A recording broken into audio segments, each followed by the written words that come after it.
Hello hi friends, welcome back to Manasa టీవీకి అయితే స్వాగతం. అయితే ఈ రోజు మరి చెప్పే టాపిక్ ఏంటంటే మరి CSK versus Punjab very very interesting. మరి ఎక్కడ అంటే చెన్నైలోనే అయితే జరుగుతుంది.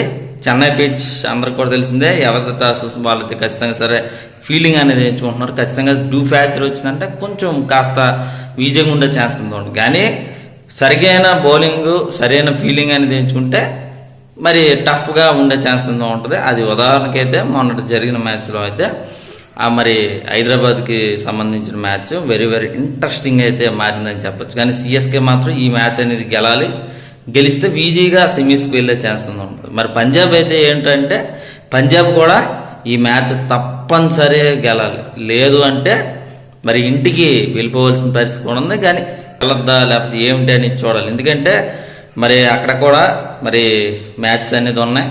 ఖచ్చితంగా సరే గెలవలసిన మ్యాచ్లు ఉన్నాయి. తర్వాత పై జట్ల మీద ఆధారపడే ఛాన్స్ ఉంది. కానీ ప్రత్యక్షంగా అయితే ఇంటికైతే వెళ్ళిపోవాల్సిందిగా ఉంటుంది. పంజాబ్ గెలవాలి ఖచ్చితంగా సరే. పంజాబ్కి చాలా చాలా ఇంపార్టెంట్ మ్యాచ్ కానీ మనం చెప్పాలి. అయితే హెడ్ రేకర్లో చూసుకున్నా మరి లాస్ట్ 10 మ్యాచ్లో చూసుకున్నా ఇద్దరిద్దరు కూడా సమానంగా అయితే ఉంది. ఇక్కడైతే ఆశ్చర్యకరమైన విషయం ఏంటంటే 2 సంవత్సరాలుగా సిఎస్కే మరి ఈ పంజాబ్ మీద గెలవలేదు.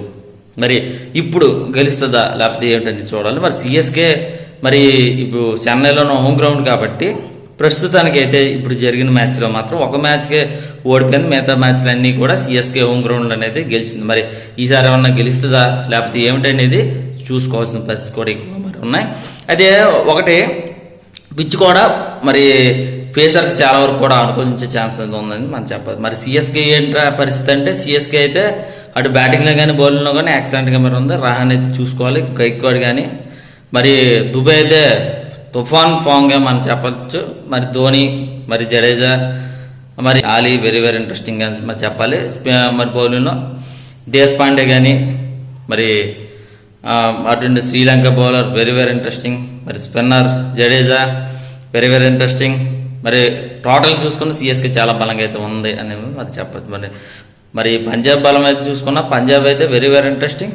అన్నిట్లో కూడా బలంగా ఉన్నా కాస్త బౌలింగ్లో అయితే కొంచెం వీక్నెస్గా అయితే ఉంది. కీలకమైన బౌలింగ్ వచ్చేస్తే మాత్రం రబాడా అయితే చాలా చాలా కీలకం. ఎక్కువగా రన్స్ అనేది ఇస్తుంది. అది అయితే కట్టడైజ్ చేసుకోవాలి. బౌలింగ్లో మరి బార్ విషయంలో కూడా కట్టడైన్ చేసుకోవాలి. అందరి విషయంలో కూడా కట్టడైన్ చేసుకోవాలి పరిస్థితి. బ్యాటింగ్లో అయితే చూసుకోవాల్సిన పరిస్థితి అయితే ఎక్కువగా మనకి కనిపిస్తుంది. మరి డిఫెన్స్ మరి ఇద్దరు కూడా 50-50 అయితే ఉంది. ఖచ్చితంగా సార్ సిఎస్కే గెలిచే ఛాన్స్ ఉంది ఈ మ్యాచ్లో అయితే ఉంది అనేది నాకైతే మరి అనిపిస్తుంది. మరి ఎవరు గెలుస్తారు ఏమిటని చూసుకోని పరిస్థితుంది. డిఫెన్స్ మా ఛానల్ ఇంకా సబ్స్క్రైబ్ మాత్రం మర్చిపోకండి. మరి ఈ డిఫెన్స్ ఇంకా మా ఛానల్ ఇంకా సబ్స్క్రైబ్ మాత్రం